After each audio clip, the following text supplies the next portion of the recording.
Sobrang lakas nitong Hostinger AI website builder. Game changer dahil saglit lang talaga gumawa ng website. Ilang prompt lang buo na ang website mo. At kung gusto mong gumawa ng website ng mabilisan katulong ang AI, tuturo ko yan sa video na to. Okay, turuan ko naman kayo kung paano mag-register dito sa Hostinger. Type mo lang dito sa search bar hostinger.com at lalabas na yung Hostinger site. At dahil nandito tayo sa Philippines, pwede mong itype yung hostinger.com/ph. Pero parehas lang yan. Pag nandito ka na sa website, i-click mo tong start now.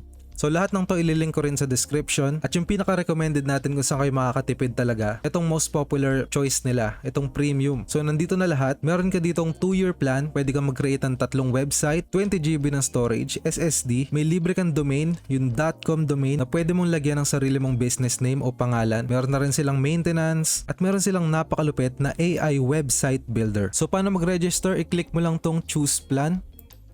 Tapos dadaling ka na ng Hostinger dito sa cart kung saan ka magbabayad. So kung makikita natin 48 months at nakasave tayo ng 18,240 pesos ngayon. Okay, at itong subtotal natin for a 2-year plan. At para mas makatipid pa kayo, bibigyan ko kayo ng discount. Pwede nyo i-click tong coupon code. Click nyo yan. Ilagay nyo lang tong code na Ilustrados for 10% discount. Yung link nya nasa description.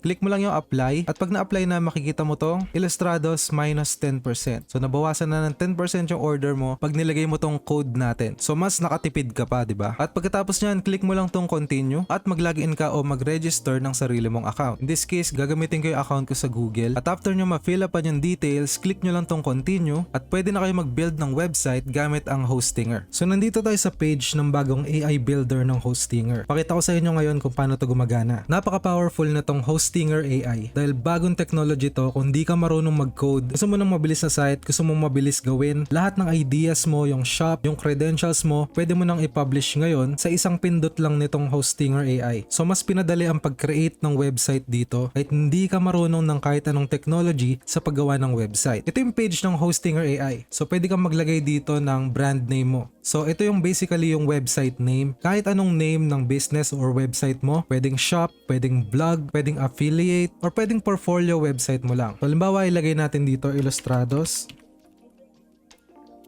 Yan, for Ilustrados brand name. So yung channel natin na Ilustrados, pwede natin ilagay na brand name dyan. Nga pala kung tinatamad kayo mag-prompt at utusan yung AI ng Hostinger, pwede kayong mag-skip dito sa baba. So pwede nyo pindutin tong pre-made templates. Meron din silang pre-made templates para hindi ka na mahirapang mag-layout pa ng website. So silipin natin to. Ito yung fully customizable website templates nila. Ang daming template dito. Andito yung lahat ng popular templates nila. Yan, makikita nyo yan. Meron silang fashion, photography, portfolio, technology, entertainment, e-commerce, travel, health and beauty, marketing, community, restaurant, services, one-pager, home decor. Basta lahat ng maisip mo na kahit anong template na gusto mo, pwede mong gawin yan dito. Halimbawa, dito tayo sa technology. Yan, sa lahat ng technology website na layout, nandito yung mga basic templates na ginawa nila. Pwede natin i-preview to. Preview natin yung isa. So ito yung technology website para siyang mobile app na nagtatrack ng finance. Yan, may banner, may logo, yan, may sections, nandito yung mga contents. Pwede mo nang palitan yung mga contents na to at pre-made website na to para sa'yo. So balik tayo dito sa mga templates. Try natin mag-search ng template for t-shirt website. Okay, so nag-try tayo ngayon mag-search ng results for t-shirt website. Kung gagawa kayo ng t-shirt or meron kayong t-shirt business, pwede kayong kumuha ng template dito sa Hostinger. So nakita natin itong template na to, parang clothing brand siya. So select natin itong template na to para ma-edit natin sa Hostinger AI Builder. Select natin itong template na to at one click lang makikita mo na yung template agad. Nag-a-appear dito sa page AI Builder ng Hostinger. So nag-appear na siya dito. Pwede natin i-preview kung anong itsura ng website natin. Yan, ito yung preview ng clothing brand website natin.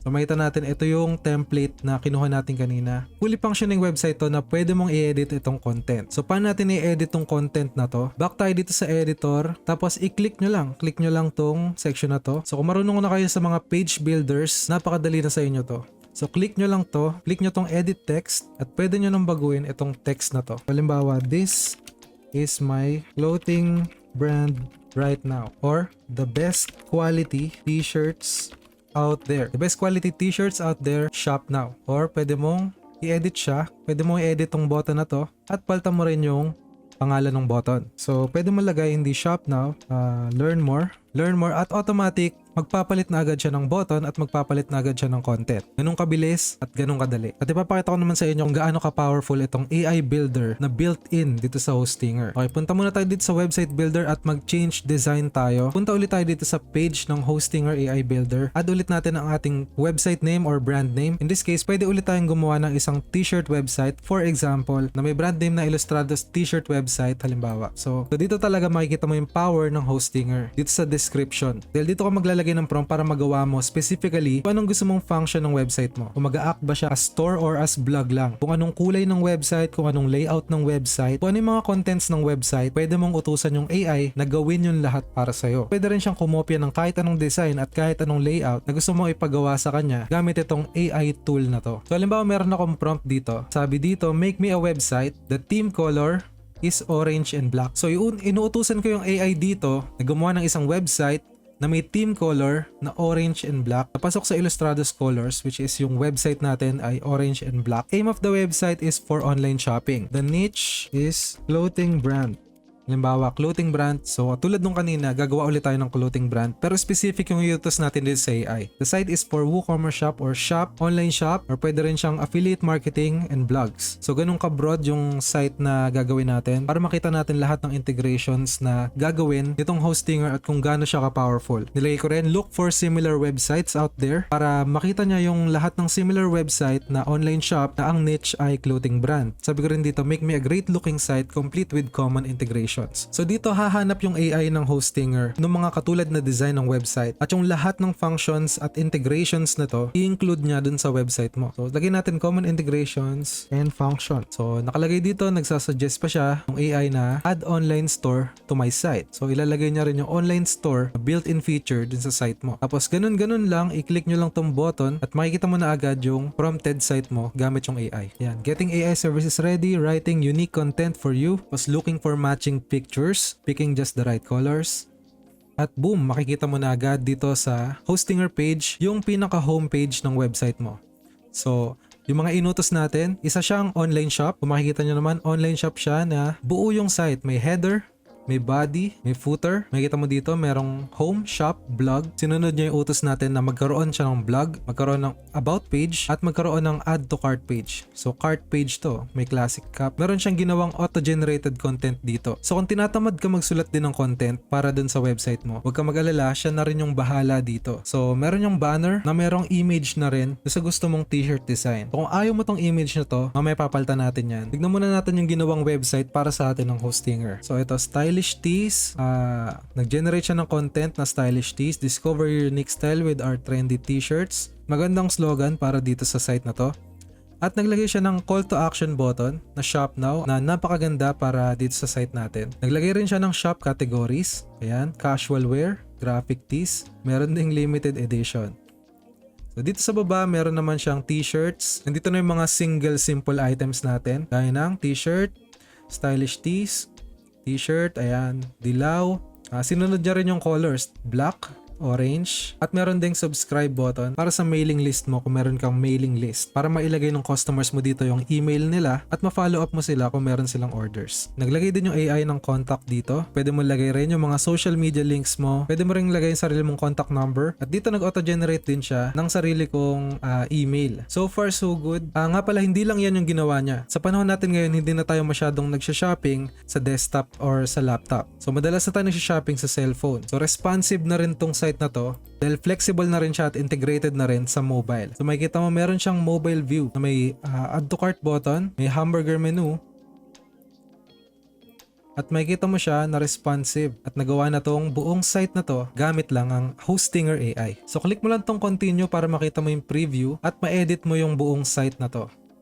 So, tignan muna natin yung preview natin. So ito yung itsura ng magiging site mo. Perfect na siya. Pero babaguhin mo lang yung konting mga detalye. So tuturo ko sa inyo ngayon kung paano baguhin yung mga details nito. Back tayo sa editor natin. Unang-una itong t-shirt na to. Kung gusto nyo mga plain na t-shirt, yung ipakita dito sa banner, pwede nyo baguhin yung picture dito gamit yung AI din. So i-click nyo lang tong section na to. Click. So pwede kayo mag-click ng mga section click to. Tapos pwede kayo mag-generate ng image. Depende sa gusto nyong image. Sa akin, ang gusto ko yung medyo plain ang design. Create a BG image of plain colored t-shirts. Yellow, black, and blue. So halimbawa yan, plain colored lang yung t-shirts natin. Ayaw natin yung parang 3P. Ayaw natin yung parang 3P colors. So lagay lang natin plain colored shirts. Tapos click lang natin tong create images. Create natin. Tignan natin kung anong ibibigay sa atin na images. Okay, binigay niya sa atin tong parang cartoonish looking images. Mag-create tayo again. So natin makita na realistic yung image natin. So click natin tong create again. So nag-prompt siya ng medyo realistic na image. So ito. Pwede nating ilagay to dito sa banner natin. So click natin to. Yan. So makikita mo na nailagay na siya dito. So parang Uniqlo yung dating. Pwede nyo pang i-adjust yan. Depende sa prompt nyo kung anong gusto nyo pang itsura ng t-shirt nyo. So kung ayaw nyo ng ganyan na t-shirt, kung gusto nyo iba pa yung kulay, gusto nyo may logo kayo dyan sa t-shirt, yung AI na yung bahala mag-generate ng image para sa inyo. X natin to. Itong stylish tees, pwede nating palitan. Click natin yan. So gagamitin natin dito yung power ng AI. Click natin tong AI writer muna. Tapos click natin tong, pwede mo siyang i-rephrase, lengthen, shorten, check grammar, change tone, or create text. So dito sa AI writer, i-rephrase natin.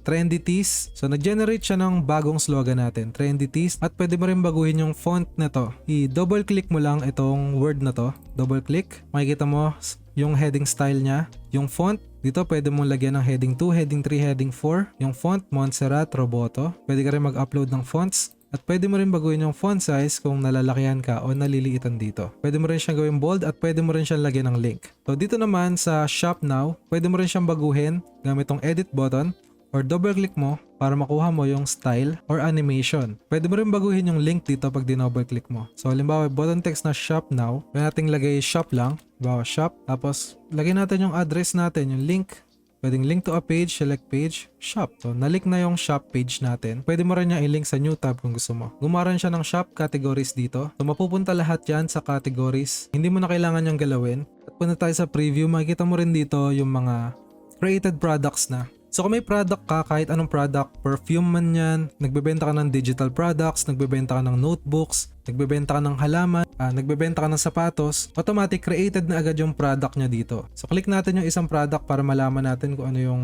isa. Pwede nyo baguhin yung price na to at yung add to cart button. Pwede nyo baguhin yung mga colors na to di sa AI. Hindi na kayo magko-code o kung ano man yung gagawin nyo para dito. Integrated na rin siya. Dynamic na rin yung footer. Back tayo sa editor. Halimbawa gusto natin baguhin itong t-shirt na to. Click natin yan.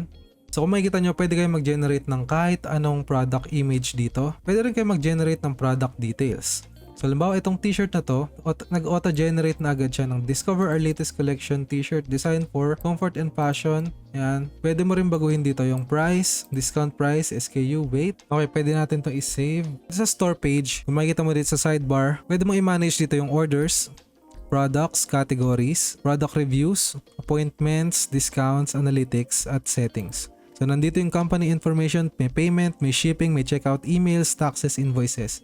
So kompleto na dito sa website na to. Kahit anong gusto mong integrate do sa shop natin. So dito nakalagay na yung currency pesos, metric, kilogram, centimeter. So punta naman tayo dito sa footer, dito sa contact. So pwede mong baguhin to, click mo lang, double click, at pwede mo nga palang i-edit to dito lang. 7. So halimbawa may ganyang number, tapos information, at pwede mo rin tong i-edit yung form na to. So marami ka pang pwedeng kalikutin dito sa AI builder ng Hostinger. Meron ka ditong mga elements. Pag kinlik mo yung elements, makikita mo yung kung gusto mong magdagdag ng text, kung gusto mong magdagdag ng button, affiliate, kung gusto mong magdagdag ng image, gallery, video, shape, map, Instagram feed, contact form, subscription form, social icons, embed code, product search, pwede mo ilagay dito. So example natin yan, text, lagay natin yan, drag lang natin. Kahit saan, pwede mo ilagay yung text na to. At dito naman sa elements, kung gusto mo maglagay ng product search, lagay mo dyan. Pwede mong kahit saan ilagay itong product search natin. Dyan mo gusto ilagay. May bake na siya sa function itong website na to. Okay, delete ulit natin. Delete. Okay, so dito nga pala sa dashboard na to, nandito lahat ng tools kung saan pwede mo i-customize yung AI website natin. So meron ditong pages kung saan makikita mo lahat ng page natin.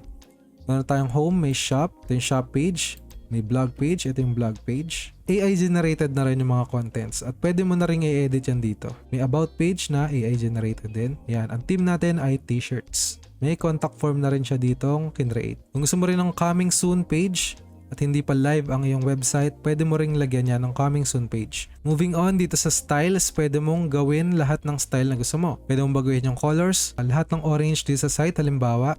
Kung may orange man na button, pwede mong baguhin yan. So halimbawa itong submit button, kakulay siya nitong orange which is a global color. Pwede mong baguhin rin to. Pwede ka magbago ng font ng buong site, button style ng buong site, at animation ng buong site. Punta naman tayo dito sa baba sa AI tools. Meron siyang image generator, AI writer, page generator, section generator, blog generator, AR product details, AI SEO assistant, at meron din siyang logo maker. So nandito rin sa sidebar natin yung blogs. So dito mo pwedeng i-edit yung blogs natin. Dito sa dalawang to. At pwede ka rin mag-add new post. Dito naman sa store section natin pwede ka mag-add ng product, update company details. Dito rin yung mga orders at product pages. So kung magta-try tayo na mag-add ng product, click natin to. Yan, so hindi ka na mahihirapan mag-create ng product. Makikita mo dito, physical product, digital product, service, appointment, donation, or dito sa AI, multiple physical products. Add up to 10 physical products at once using AI. Click natin to, tignan natin kung gaano ka-powerful yung AI nila. Pwede ka mag-upload up to 10 product images. AI will create all product details from your image and you can customize everything afterwards. Pwede ka mag-upload ng bulk dito, bulk images. At yung AI na mag-generate ng caption, description, lahat tungkol sa image na in-upload mo dito. So, halimbawa, meron tayong t-shirt design dito. Yan, upload natin up to 10 product. Pero example lang natin tong isang product image na to. Tapos, click natin tong create products. Yan, makita natin one new product created, view product. Yan, so makikita mo siya dito, women's casual graphic t-shirt. Nag-generate na siya ng title para dito at nag-generate na rin siya ng price. So 800 pesos, in stock at active. Click natin siya. Yan, pwede mong baguhin yung product description kung ayaw mo. Pwede mong baguhin yung title, subtitle, kung ayaw mo rin. So ganyan kalupit yung AI ng Hostinger. Click natin tong save. Tignan natin sa front end kung gumagana tong product na to. X lang natin yan. Punta tayo sa preview. Click natin tong shop button natin para mapunta tayo sa shop page at nandito na siya sa new arrival. Click natin. Yan, ang new women's casual graphic t-shirt, soft cotton top with playful dot pattern. Ayan. Generate na rin siya ng description para dito. At ito na yung bagong product natin. So mapapansin nyo, napakadali lang gumawa ng AI generated website gamit itong Hostinger at napaka-customizable. Pati yung image pwede mo i-edit, lahat ng text pwede mo i-edit. At kung nahihirapan kayo sa contents, nahihirapan kayo sa coding, itong Hostinger AI na ang bahala sa inyo.